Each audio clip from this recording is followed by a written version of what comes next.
ఈయన మా చుట్టాలే. ఈ అబ్బాయి మాకు బంధువే అవుతాడు. అరేంజ్డ్ మ్యారేజ్ కూడా.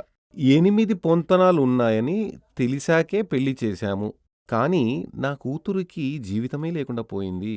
ఎలాగో ఒక బిడ్డ పుట్టింది. అది తప్ప ఈమెకి ఫ్యామిలీ లైఫ్, కుటుంబ జీవితం, దాంపత్య జీవితం లేదు అని చెప్పారు. సరే, జాతకంలో నేను చెప్పాను. ముందుగా జాతకంలో ఏదైనా లోపం ఉందా అని చూడనివ్వండి. ఆ తర్వాత అవసరం ఉంటే ప్రశ్న పెడతాం. అప్పుడు వాళ్ళన్నారు, జాతకం చాలా చోట్ల చూపించాను స్వామీ, జాతకంలో సమస్యేమీ లేదు. అంతా బాగుందనే అందరూ అని చెప్పారు.